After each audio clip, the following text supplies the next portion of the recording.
What's good, YouTube? Welcome back to my poker channel. Before I begin, I just want to give a quick shout out to Evan Jarvis. This guy is a poker coach and an absolute crusher in the game, and he was kind enough to give me some words of encouragement on my channel, so really thankful for that, and it's pretty cool to see. Ace is cracked. Three-way all in. Tens, kings, aces. Ready to the flop, though. Ready to the flop.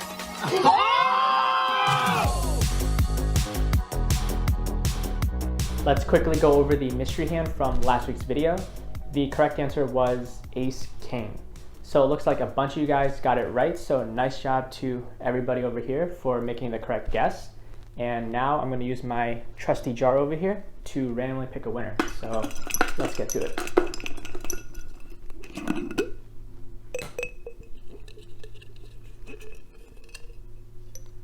All right, I picked number 1. So congratulations to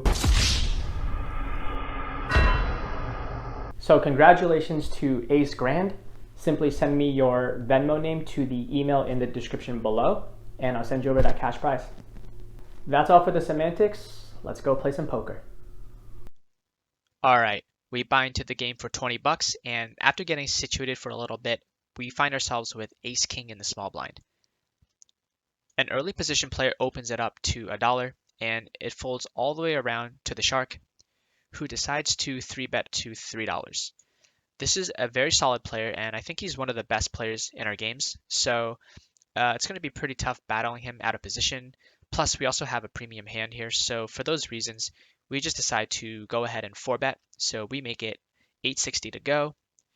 The initial raiser folds, and now the shark decides to jam all in for the rest of his stack. So here with Ace King, I think we just have to call it off. A lot of the times he will show up with aces or kings, but he could also have Ace King himself or potentially pocket queens and maybe some jacks. So because of that, we're just going to have to go all in ourselves, and let's go to a run out. He ended up having pocket queens this time, and I'll just play out the audio from our voice call. And outdoor like shit. Oh my god. Oh shit. I Bro, figured how you were many times? betting with something. How many times have we seen this? I've seen this already It's like like- 3 times tonight, bro.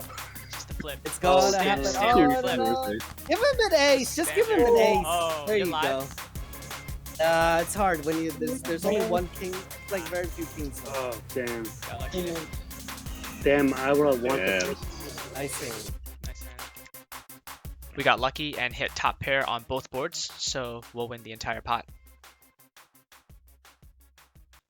On our next hand, we have Ace-3 of clubs in the big blind, and the under the gun player opens it up, and it folds to the paper links over here who makes the call. The other players fold, small blind calls, and here with our hand, I think it's a good spot to just call. Our hand flops really well, and we're multi-way, so that's what we do.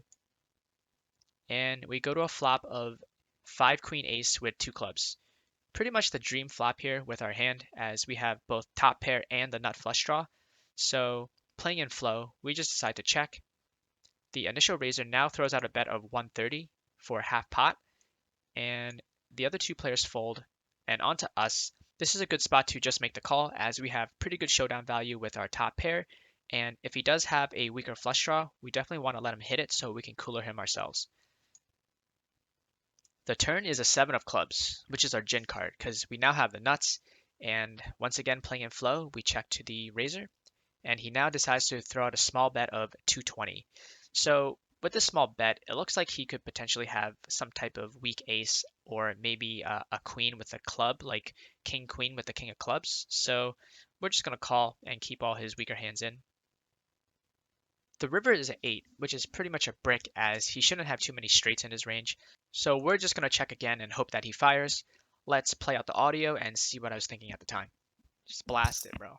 You think he was to hit you with the hydro pump or the water gun? Bro? Oh, yeah. Oh, that's what Oh, we blast. that's like a Yes. surf. That's a surf. That's a surf. With a That's a surf. surf. We're going to hit him with the hydro pump right here, though. Hit him. Oh my god. Hit him with the hydro pump right here. Oh damn. Boom. That's one of the 5 PP gone, bro. He ended up folding, so he most likely has some type of weak ace. And obviously with the nuts, we just had to go for the raise. Somebody brought up Pokemon for some reason on the voice call, So that explains a lot of the interesting terminology that you heard on the call. This next hand gets pretty insane, so get ready. The action folds all the way around to us, and we're sitting here on the button with Jack 10 offsuit. This is a pretty weak hand, but it's definitely strong enough to raise and try to steal these two blinds. So we raise it up to 90, and our plan does not work as the small blind calls, and now the big blind decides to min raise us to 160.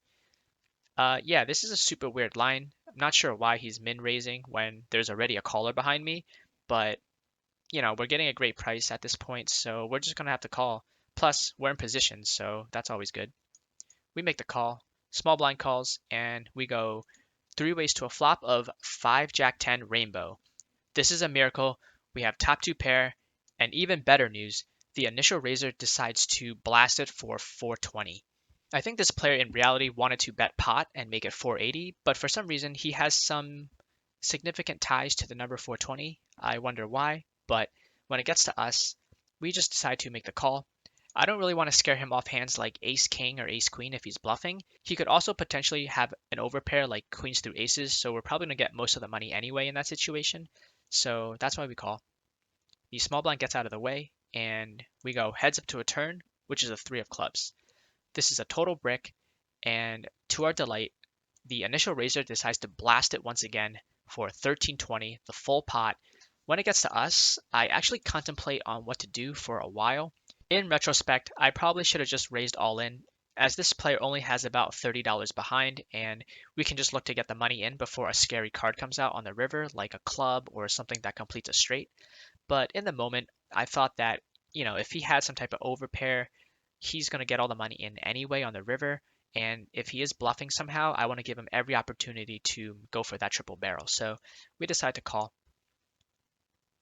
And the river is at 10. So we have a full house at this point. Our hand is pretty much invincible. The only hand we lose to is one combo of pocket jacks. And there's so many other hands that he could have in this spot that we're just completely crushing. So when he goes all in, we are just ecstatic and we snap call with our full house. And he shows up with pocket aces. So we crack the rockets and we win $100 pot.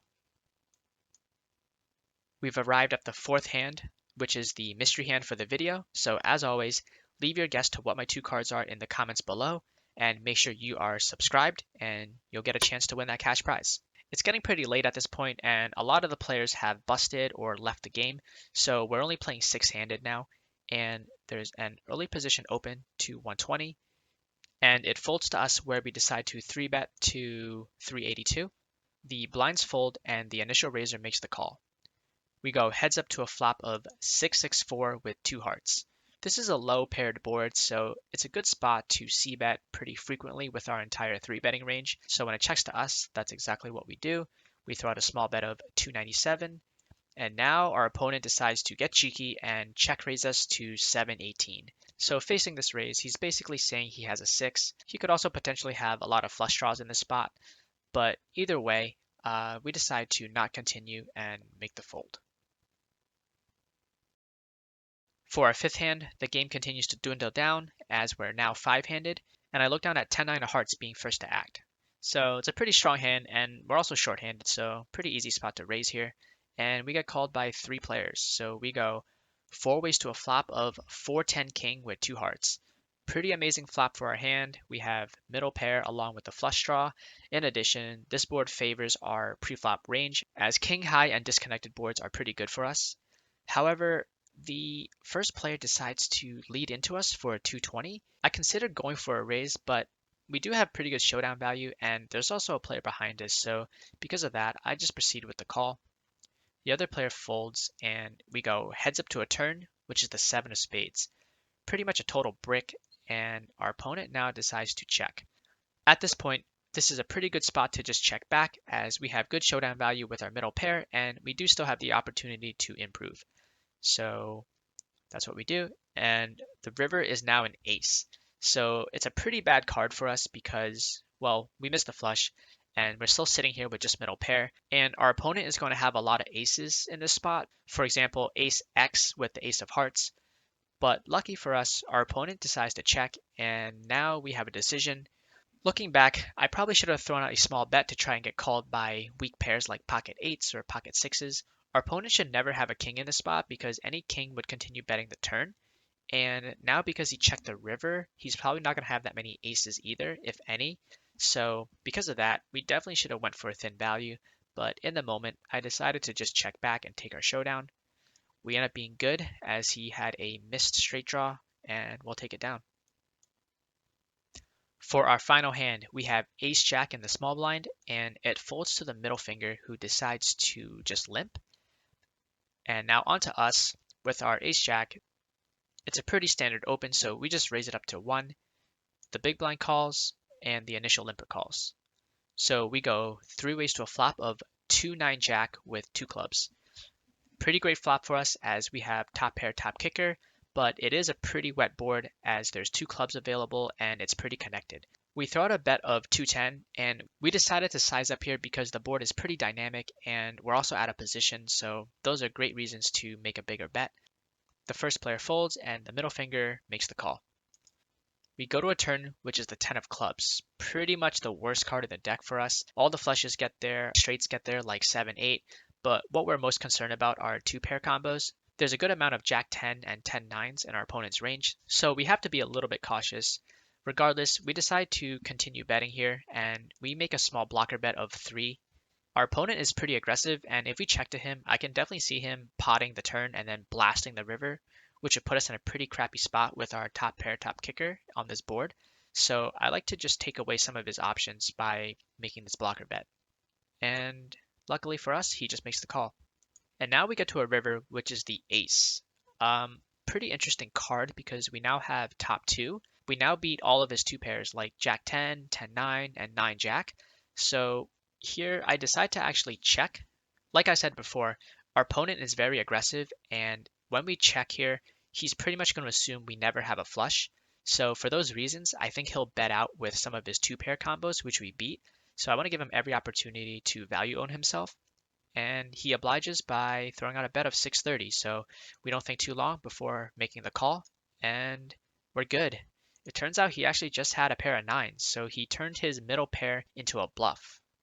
Nice hand, and thanks for flipping us off. We wrap up shortly after that.